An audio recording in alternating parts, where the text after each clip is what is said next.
نحمدہ و نصلی علی رسولہ الکریم صلی اللہ علیہ وسلم۔ السلام علیکم ورحمۃ اللہ وبرکاتہ۔ بھائی آپ کو بتائیں گے کہ ٹینکی کے اندر پانی والی ٹینکی جو زمین میں بنتی ہے، اس کے اندر پلستر کس طرح کیا جاتا ہے، اس میں کیا کیا غلطیاں کرتے ہیں؟ ٹھیک ہے، یہ پہلے انہوں نے جو ہے خشک سیمنٹ اوپر مارا ہے، اور اس کے بعد ابھی مسالہ ہے سیمنٹ کا وہ اوپر لگا رہے ہیں۔ یہ آپ چیک کریں، ان سے بھی پوچھیں گے کہ یہ اس میں کس طریقے سے کیا جاتا ہے بہتر، کیا مسئلے ہوتے ہیں۔ السلام علیکم جی جناب مشتاق بھائی، کیسے ہیں؟ خیریت سے ہیں؟ اچھا ماشاء اللہ جی، یہ ٹینکی کا پلستر کر رہے ہیں آپ۔ اچھا اس میں کیا طریقہ ہوتا ہے اور کیا کیا غلطیاں کرتے ہیں؟ سب سے پہلے اس میں مسٹیکس بتائیں، غلطیاں کہ ٹینکی کا جب پلستر کرتے ہیں مستری تو اس میں کیا جلد بازی میں کیا غلطیاں کرتے ہیں؟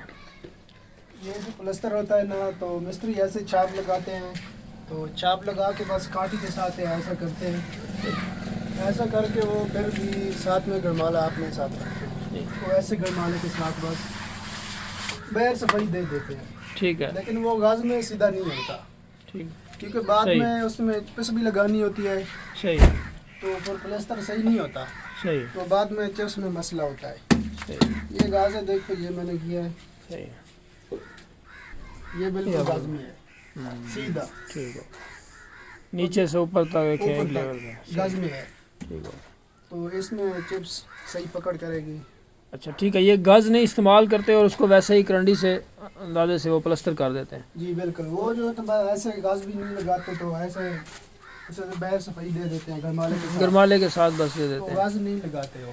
ٹھیک ہے، گز لگانا ضروری ہے، ضروری اس سے پھر چپس گز نہ لگائیں تو چپس لگانے میں مسئلہ ہوتا ہے جی، وہ چپس پھر سیدھی نہیں لگتی تو۔ اور یہ جو پہلے آپ نے سیمنٹ لگایا ہے نیچے، یہ پلستر میں یہ بھی ضروری ہوتا ہے، اس کی کیا فائدہ ہوتا ہے؟ کیونکہ یہ جو مسالہ لگاتے ہیں پلستر کرتے ہیں تو پکڑ کر جاتا ہے سیمنٹ کے ساتھ، تو اس کے لیے پہلے ترائی ضروری ہونی چاہیے، اچھی ترائی ضروری ہوتی ہے، فل ترائی۔ جب پہلے سیمنٹ خشک اوپر لگائیں گے پلستر سے پہلے، اس سے پہلے جتنی اچھی ترائی ہوگی اینٹ کی دیوار کی، اتنی اس کی پکڑ زیادہ ہوگی اور سیمنٹ پتھر بنے گا صحیح۔ اور اگر وہ نہیں کریں گے تو وہ سیمنٹ جل جائے گا، ایسے ہی مطلب مضبوطی نہیں آئے گی۔ اور اس کی چنائی کے بارے میں آپ بتائیں، دیکھیں چنائی انہوں نے کی ہے جی، یہ ماشاءاللہ ٹینکی کی یہ سنگل دیوار ہے، یہ اس کی چنائی ہے، اور یہ یہاں پہ پلر بھی اینٹوں کا پلر بھی دیا گیا ہے، ٹھیک ہے۔ یہ اس کی مضبوطی کے راز ہیں جناب۔ اچھا یہ ٹینکی جو بناتے ہیں پانی، اس کا سائز کیا ہونا چاہیے؟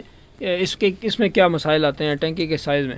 اونچائی، اس کی ہائٹ ہے، لمبائی ہے، چوڑائی ہے، کتنی ہونی چاہیے اس کی؟ جی بالکل، یہ جو ٹینکی کی لمبائی ہوتی ہے نا، اور 9.5 10 کے درمیان میں ہونی چاہیے، تو چوڑائی 6 ہو جائے یا 5.5 ہو جائے، جو نیچے گرائی ہوتی ہے نا وہ تقریباً کوئی ہو جائے 5 یا 5.5، صحیح، اتنی لازمی ہونی چاہیے، کیونکہ بعد میں جو ٹینکر آتا ہے نا وہ پانی بچ جاتا ہے تو مالکوں کا نقصان ہوتا ہے۔ پورا اتنی ٹینکر لازمی ہونی چاہیے کیونکہ سارا ٹینکر آ جائے پانی کا، مطلب تقریباً 9/8 کی، ٹھیک ہے، 9/7 کم از کم ہونی چاہیے، اور گہرائی اس کی 6 فٹ تک کر لیں، 6 فٹ کر لیں، 7 فٹ کر لیں، جتنی بڑی کریں گے آپ کے پاس جتنی جگہ سپیس ہے، اس جگہ جہاں پہ ٹینکی بنا رہے ہیں جتنی زیادہ سپیس ہے اس کے حساب سے ٹینکی میکسیمم جو ہے نا ٹینکی بڑی ہونی چاہیے۔ جی بالکل۔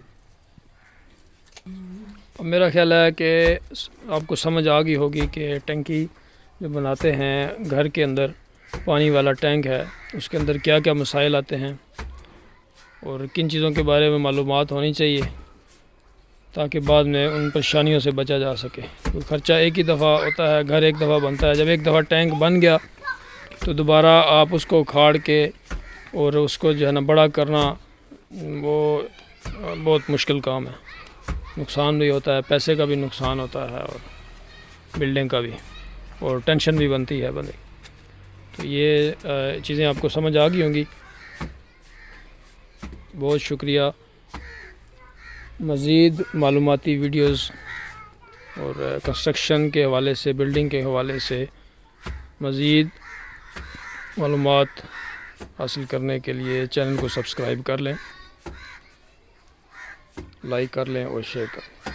جزاکم اللہ خیر۔ السلام علیکم ورحمۃ اللہ وبرکاتہ۔